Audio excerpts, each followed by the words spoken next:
बिस्मिल्लाहिर्रहमानिर्रहीम। मैं पहले आपका ताल्लुक़ करा दूँ चौधरी सरफराज अफजल, सदर पाकिस्तान मुस्लिम लीग नून पंजाब यूथ विंग। इससे पहले मैं 2008 से 2013 तक मेंबर सूबाई असेंबली रहा और मियां शहबाज शरीफ साहब के साथ बतौर सियासी मुशीर उनके काम करता रहा उनकी काबीना में। फिर 2013 से 2018 दूसरी दफ़ा जब मैं मेंबर सूबाई असेंबली मुंतखब हुआ तो मैं पार्लिमानी सेक्रेटरी रहा पंजाब में मियां शहबाज शरीफ साहब की हुकूमत में।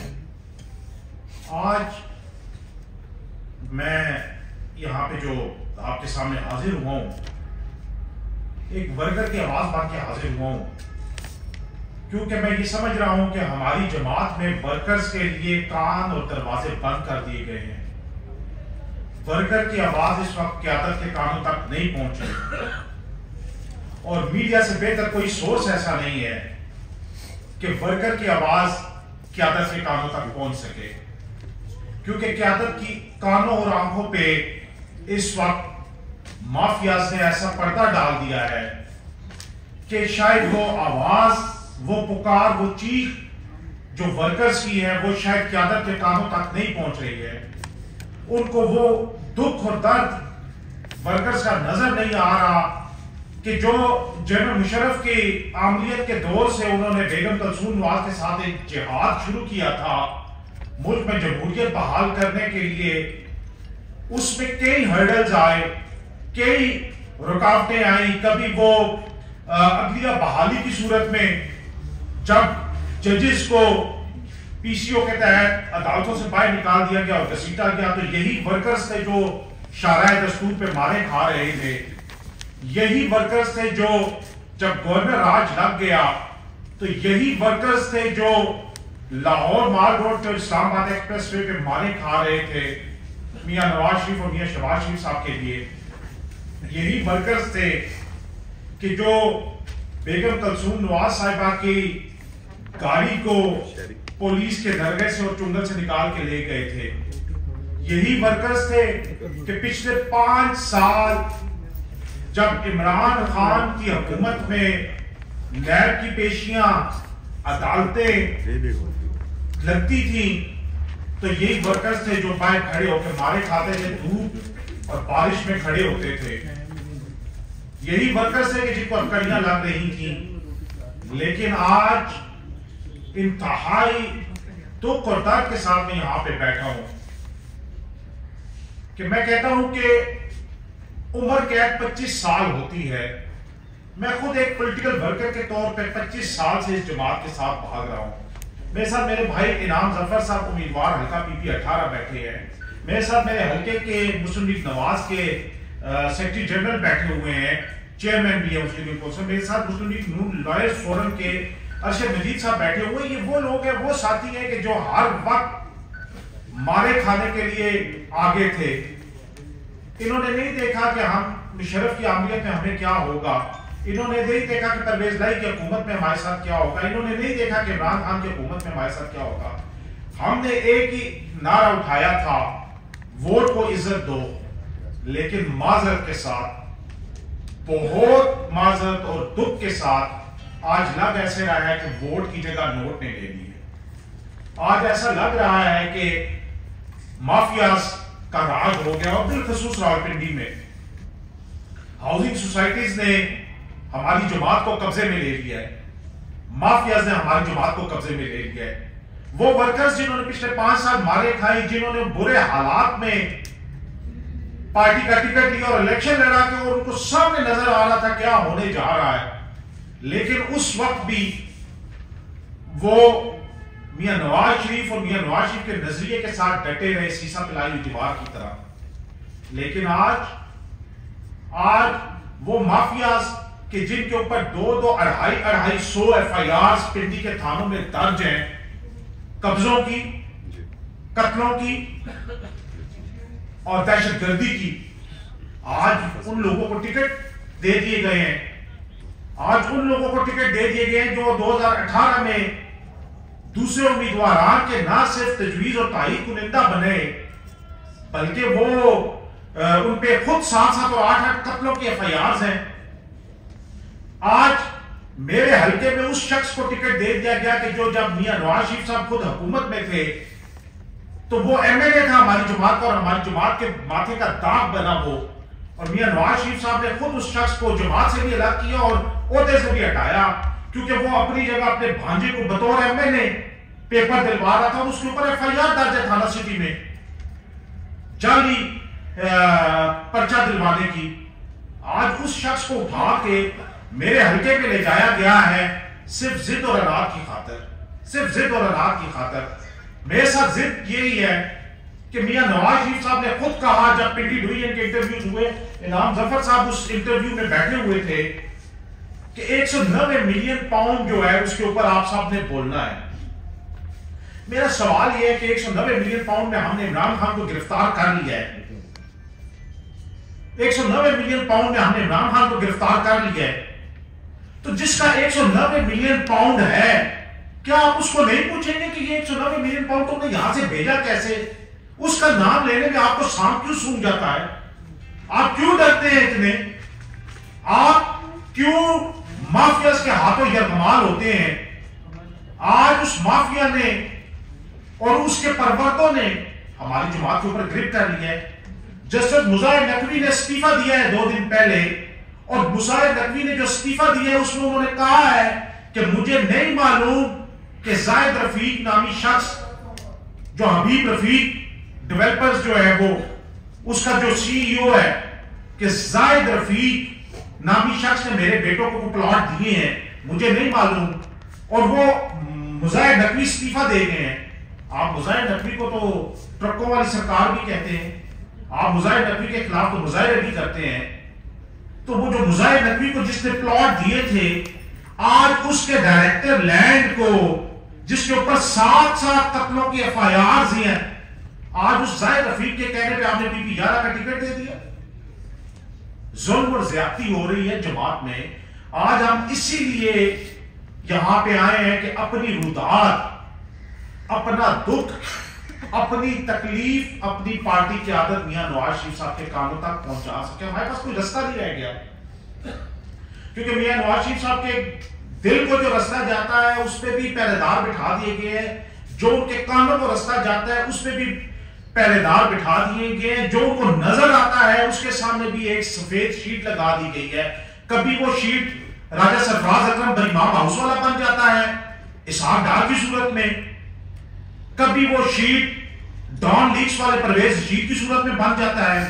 लेकिन हमारे साथ जुल्म हो रहा है, वर्कर के साथ जुल्म हो रहा है। हम मियां नवाज शरीफ साहब से, मियां शहबाज शरीफ साहब से, मरियम नवाज शरीफ साहिबा से बस्ता गुजारिश करते हैं कि खुदारा इस जमात को हमने अपना खून दिया है, अपनी जवानियां दी हैं, हमने मारे खाई हैं, हमने कुर्बानियां दी हैं। खुदारा मेरी शक्ल नहीं अच्छी लगती, ना अच्छी लगे किसी को, लेकिन आप ये भी तो देखें 25 साल मैंने अपनी जवानी के आपको दे दिए हैं। पूरे पंजाब में आप जब लड़ रहे थे इमरान खान के खिलाफ तो आप कहते थे कि पीटीआई के पास यूथ है। आज भी मीडिया यही कहते हैं कि यूथ पीटीआई के पास है। मैं उस वक्त बुरे तरीन हालात में जब मुझे पंजाब की जिम्मेदारी दी गई बतौर secretary general youth wing Punjab और फिर उसके बाद बतौर सदर यूथ विंग पंजाब, बुरे हालात में मैं बाहर निकला और मैं अल्हम्दुलिल्लाह मैंने पंजाब के 36 अजला में यूथ विंग की तंजीमें बनाई, यूथ विंग के लोग खड़े किए। आज हमारे पार्टी मंशूर में है कि 40% कोटा यूथ विंग को दिया जाएगा।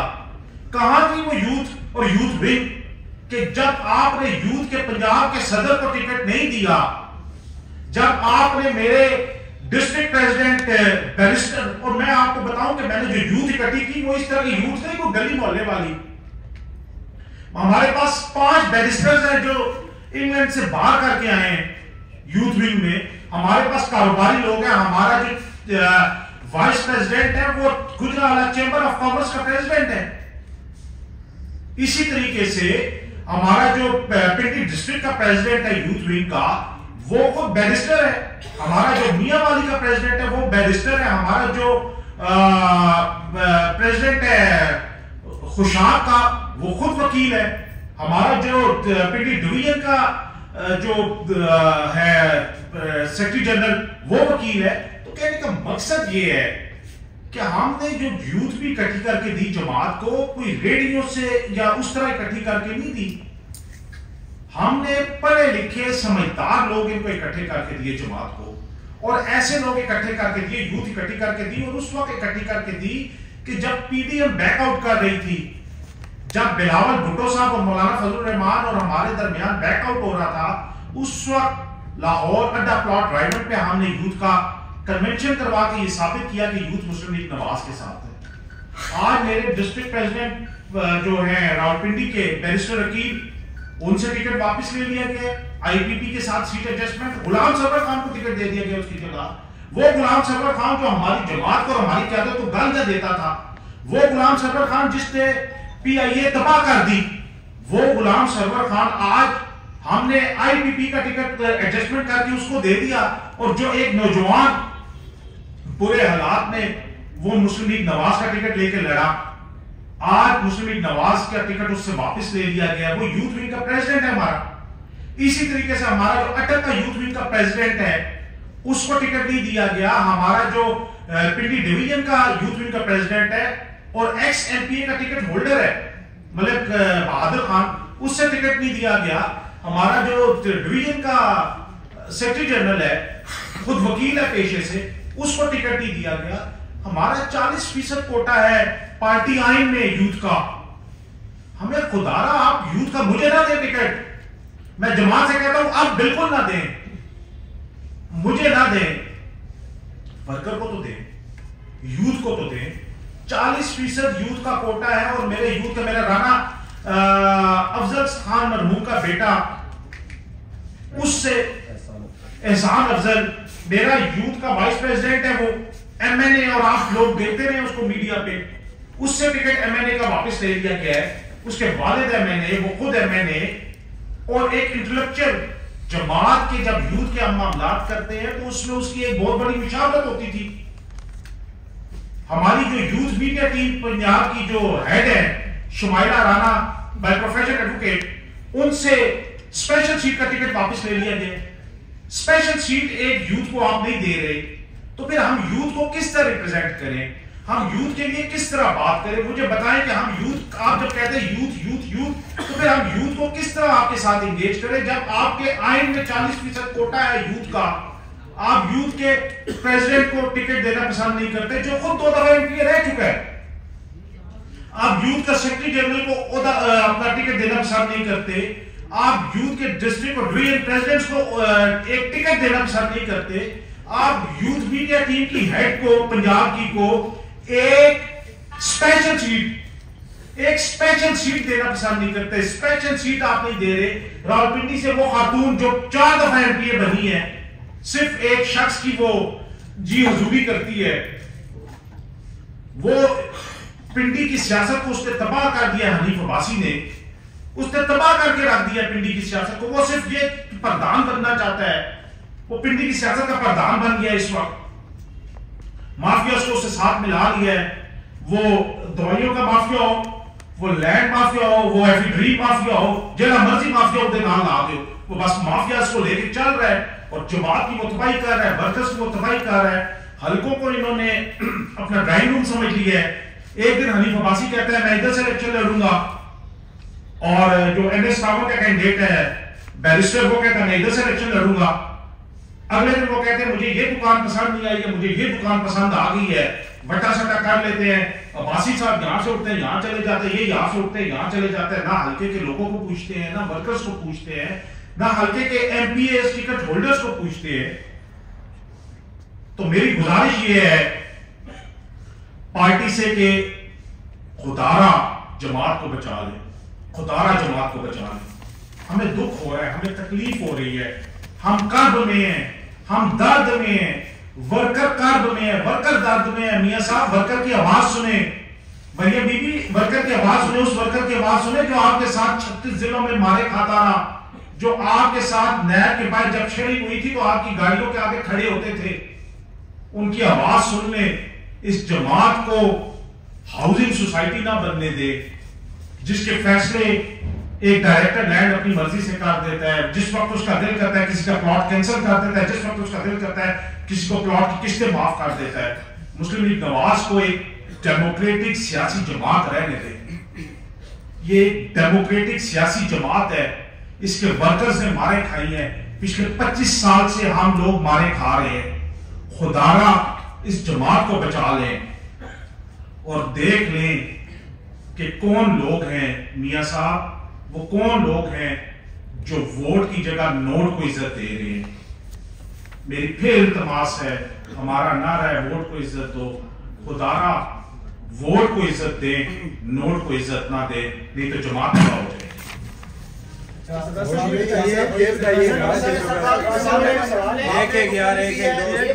आपने इन दिनों में जब से ये मामला हुआ है, पहले भी आपके एक बयान सामने आया था चंद कबल जब आपने बात की थी, तो क्या आपने कोशिश की कि क़यादत से कोई राब्ता किया जाए? शहबाज शरीफ है, नवाज शरीफ है, मरियम है, हमदा, कोई राब्ता आपने करने की कोशिश की?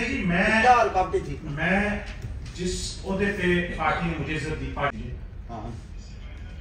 लेकिन गुजारिश ये है कि जिस लेवल पे मैं बैठा हूँ, जिस जमात के अंदर भी और पार्लिमानी सियासत में भी, तो क़यादत के साथ हर लेवल पे मेरा राब्ता मौजूद है। लेकिन वो राब्ता आपका इस वक्त क्या है? आपका ये मोबाइल है। इससे बड़ा वो राब्ता ये तो नहीं आप कर सकते कि आप मियां साहब के घर के दरवाजे पे जा खड़े हो जाए। आप मोबाइल फोन के जरिए आप उनको कॉल कर सकते हैं, वॉइस मैसेज कर सकते हैं, व्हाट्सएप भेज सकते हैं। वो सारे हर पे मैंने की। मैं पहले गुजारिश की, हर लेवल पे मैंने कोशिश की कि किसी लेवल पे आवाज़ सुन ली जाए, किसी लेवल पे आवाज़ सुन ली जाए। लेकिन मैंने आपको गुजारिश की कि रास्ते में दीवारें ऐसी खड़ी कर दी गई हैं, वर्कर और क़यादत के दरमियान दीवारें ऐसी खड़ी कर दी गई हैं, नोटों के पहाड़ खड़े कर दिए गए जिनको अबूर करना इस वक्त मुमकिन नहीं था। जिसका आप जिक्र कर रहे हैं लैंड माफिया के हवाले से, आप समझते हैं कि सियासी जमात को जिसके अंदर आपने एक वक्त गुजारा है और पिंडी शहर आपको जानता है, आपने सर्व किया वहाँ पे, तो किस कदर उन्होंने फैसिलिटेट किया होगा अपने टिकट खरीदने के लिए, टिकट लेने के लिए? साथ से ये भी बता दीजिए, चूँकि चोई तमीर साहब भी आपके करीबी रिश्तेदार आपके अंकल हैं, तो उन्होंने क्या इसके अंदर कोई किरदार अदा नहीं किया? देखिए चोई तमीर साहब की जहाँ तक बात है, टिकट रोकने में उनका किरदार बहुत है। उसकी वजह यह है कि वो जो सबसे बड़ा जिसको आप टाइकून कहते हैं, प्रॉपर्टी टाइकून, मैं नाम लूंगी तो आप नहीं ले सकेंगे। आप मलिक रियाज की बात कर रहे हैं? मैं तो मलिक रियाज की खुल के बात करता हूँ, सारे उस वक्त भी करता था, आज भी करता हूँ। चोई तमीर साहब के उसके साथ वेस्टर्न इंटरेस्ट है मलिक रियाज के साथ, और आज मैंने गुजारिश की कि एक बहुत बड़ा हाथ चोई तमीर और अदीफ अब्बासी का मेरे टिकट रोकने में है। उसकी वजह यह है कि वो मैंने गुजारिश की कि मुझे सजा मिल रही है 190 मिलियन पाउंड के खिलाफ बोलने की। तो मैं तो यही कहता हूँ ना भाई कि 190 मिलियन पाउंड जिस शख्स का है, आप उसको क्यों नहीं पकड़ते, उसको कानून के दायरे में क्यों नहीं लाते? 4 दिन पहले उसके अकाउंट्स सीज करने के ऑर्डर आ गए हैं, उसकी प्रॉपर्टी सीज करने के ऑर्डर्स आ गए हैं, और बहुत कुछ हुआ है। तो मुझे ये बताए कि वो जिसका 190 मिलियन पाउंड है, जिसके आपने वीजे भी बरतानिया ने कैंसिल कर दिए, सारा कुछ किया, उसके ऊपर क्यों नहीं बोलते? लेकिन जी आज रात तक हमारे पास वक्त है, आज रात तक हमारे पास वक्त है, क्योंकि कल पार्टी टिकट जाने हैं और निशानों के लिए जाना है। तो हम ये इल्तमास करते हैं जमात से कि ये चंद घंटे अहम हैं। चोई साहब ये फरमाइएगा जरा, बड़ा मासूम सा सवाल है कि यूथ को तो बिल्कुल साइड के ऊपर रखा हुआ है, इसी तरह बुजुर्गों को भी साइड के ऊपर किया हुआ है। क्या आप नहीं समझते कि चौधरी निसार को खुडे लगाने के लिए सरवर खान को के साथ सीट एडजस्टमेंट की गई है, और सरवर खान साहब माशाल्लाह वो जो परवेज़ मुशर्रफ दौर हो या इमरान खान साहब का दौर हो, तो मुस्लिम लीग नून और शरीफ फैमिली के लिए उनके अल्फाज आज भी रिकॉर्ड का हिस्सा हैं? क्या समझते हैं? मैं क्या कहूँ जी, रात को जियो न्यूज़ पे एक प्रोग्राम चल रहा था, उसमें सरवर खान साहब की तमाम रिकॉर्डिंग्स चली, और ख्वाजा आसिफ साहब जो कि हमारे पार्टी के सीनियर रहनुमा हैं, उनको यही सवाल किया गया। उस पर ख्वाजा आसिफ साहब ने यही कहा कि ये बहुत बड़ी जमात के साथ ज्यादती है, जमात के साथ ज्यादती है, कि गुलाम सरवर खान के तो बयान देखे ना, किसी से ढके छुपे नहीं आते। मैं तो यही कह रहा हूँ कि गुलाम सरवर खान, जाहिर बात है उसके पीछे एक बहुत बड़ा, फिर वो लैंड माफिया, उसकी भी एक बहुत बड़ी हाउसिंग सोसाइटी का स्कैंडल आपने देखा, आर्चरी का जो सामने आया था अटक वाली साइड पे, रिंग रोड वाला जो स्कैंडल हुआ था, आज वो भी जीत गया। आज वो जो अरबों रुपए की दवाइयाँ बेच गया था इमरान खान के दौर में हेल्थ मिनिस्टर आमिर कियानी, वो भी जीत गया। आज वो भी IPP में आके कानून लीग के टिकटें ले रहे हैं। तो कहने का मकसद यही है, मैं इसीलिए तो आज आया हूँ, इसीलिए तो आया हूँ, दिन भर दाखता होके आया हूँ कि खुदारा ये नोटों के जो पहाड़ हैं इनके उस तरफ झांके आपका वर्कर रो रहा है, सिसक रहा है। क़यादत ने आपसे ये कहा था, आपने जैसे अभी कहा कि वोट की जगह नोट को इज्जत दी जा रही है, ये बात भी आपने की। इस सवाल के दो जुज़ है, मैं मुख्तसर आपसे पूछना चाहूँगा। आपने आज खुल के बात की, क़यादत को भी बताया कि पार्टी के ऊपर जुल्म ना करें, कुछ लोग ऐसा कर रहे हैं। एक तो बताइएगा कि उन लोगों के नाम लेना चाहेंगे जिनको नोट की बुनियाद पर टिकट दिए गए। दूसरा ये बताइएगा, अगर आज टिकट आपको नहीं दिया जाता, आपने तो खुल के बताया, तो क्या आप पार्टी के साथ आपकी हमदर्दियां मजीद जारी रहेंगी या राहें जुदा हो जाएंगी, या खुल के बताइए। मैंने कल भी कहा कि मैंने जमात के लिए 25 साल कुर्बानियां दी हैं, मार खाई है 25 साल। तो 25 साल की कुर्बत और दोस्ती और ताल्लुक को ख़त्म करना इतना आसान नहीं होता। उसके लिए आप अपना दुख दर्द पहले घर के अंदर बयान करते हैं, फिर खानदान बराती में बयान करते हैं, फिर दोस्त यार तक जाते हैं। हम तो ये चाहते हैं कि ये जमात बच जाए। आप कह रहे हैं कि आपकी जमात के साथ हमदर्दियां जारी रहेंगी, मैं तो चाह रहा हूँ कि जमात बच जाए। क्योंकि आज मैं बोल रहा हूँ, कल गुजर खान से बोलेगा, परसों अटक से बोलेगा, उसके अगले दिन जेनम से बोलेगा, उसके अगले दिन गुजरावाला से बोलेगा, उसके अगले दिन लाहौर से बोलेगा। लाहौर में भी मैं आपको आज बता के जा रहा हूँ, बिफोर टाइम आज मैं आपको बता रहा हूँ, लाहौर में भी हाउसिंग सोसाइटीज वालों को टिकट दे दिए गए हैं और वर्कर्स 3 दफा के MPAs और MLAs हैं, उनको उठा के बाहर फेंक दिया गया है, उनके दरवाजे बंद कर दिए गए हैं। सर किसी एक टिकट का नाम ले लीजिए प्लीज, जो आप कह रहे थे कि भाईजान मैं आपको बता रहा हूँ, PP 10 PP 11 वो मैं आपको बता रहा हूँ कि आप उनका देख लें, आपके सामने आ जाएगा। सर ये बताइए कि लीडर, आपकी पार्टी लीडर ने ये बात कही है कि हम सारे पार्टी वर्कर्स को जिनको टिकट्स नहीं मिली उनको अकोमोडेट करेंगे, तो आपको अपने लीडर के ऊपर एतमाद नहीं है? उन्होंने ये बात सबके सामने की है, इसके बारे में मुझे बताएं माज़रत के साथ, क्या ये मैंने जिस तरह पहले कहा कि ये कोई हाउसिंग कानून नहीं है कि ये वाला प्लॉट छोड़ दो, कॉर्नर छोड़ दो, नॉन कॉर्नर ले लो, फ्रंट फेसिंग छोड़ दो, बैक साइड वाला ले लो, मस्जिद के साथ वाला प्लॉट छोड़ दो, कमर्शियल प्लॉट ले लो, ये वो हाउसिंग कानून है? भाई हमारे हलकों में हमारी मेहनत है, मैं 2 दफा MPA रहा हूँ, 3री दफा का टिकट होल्डर हूँ।